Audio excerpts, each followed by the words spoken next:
Assalamualaikum warahmatullahi wabarakatuh. Perkenalkan, saya Devani Ausyar Ramadan dari kelas Bimbingan dan Konseling Palembang dengan nomor NIM 06071382429093. Di sini saya akan menjelaskan kedudukan bahasa Indonesia sebagai bahasa nasional ataupun sebagai bahasa negara. Bahasa Indonesia memiliki kedudukan yang sangat penting dalam kehidupan berbangsa dan bernegara.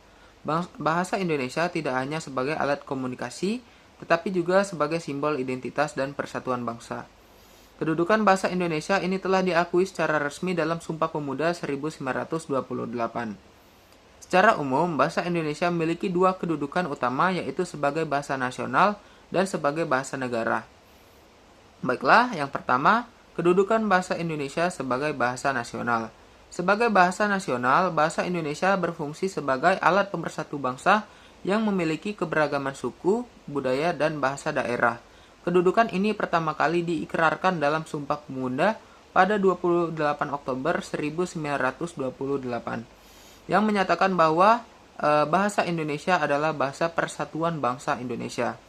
Kedudukan bahasa Indonesia sebagai bahasa nasional dapat dilihat dalam berbagai aspek kehidupan masyarakat, seperti menjadi alat komunikasi antar suku dan antar daerah.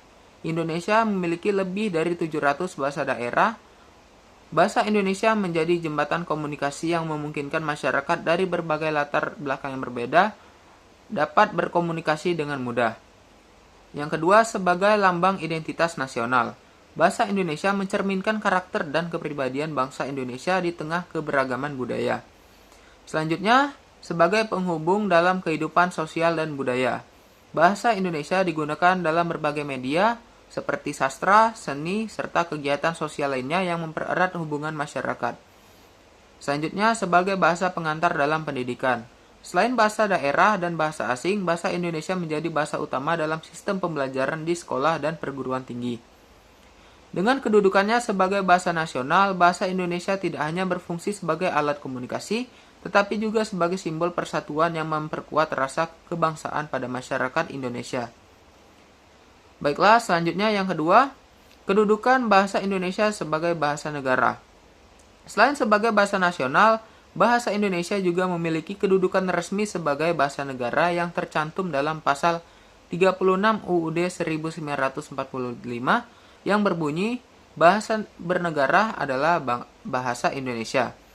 Kedudukan bahasa Indonesia sebagai bahasa negara menjadikannya sebagai bahasa resmi dalam berbagai aspek kehidupan bernegara, seperti dalam pemerintahan. Semua komunikasi resmi di lingkungan pemerintahan, baik lisan maupun tulisan, menggunakan bahasa Indonesia, termasuk dalam pelayanan publik dan administrasi negara. Selanjutnya, dalam hukum dan perundang-undangan. Semua peraturan perundang-undangan termasuk undang-undang peraturan pemerintah dan keputusan presiden wajib ditulis dalam bahasa Indonesia agar dapat dipahami oleh seluruh masyarakat Indonesia. Yang ketiga, dalam pendidikan dan akademik. Bahasa Indonesia menjadi bahasa utama dalam sistem pendidikan nasional yang digunakan dalam buku pembelajaran, penelitian ilmiah, dan berbagai karya akademik lainnya. Jadi, bahasa Indonesia memiliki dua kedudukan utama yang sangat penting dalam kehidupan masyarakat dan negara.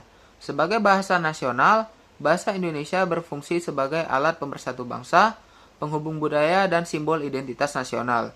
Sedangkan sebagai bahasa negara, bahasa Indonesia digunakan dalam pemerintahan, hukum, pendidikan, dan diplomasi sebagai bahasa resmi negara.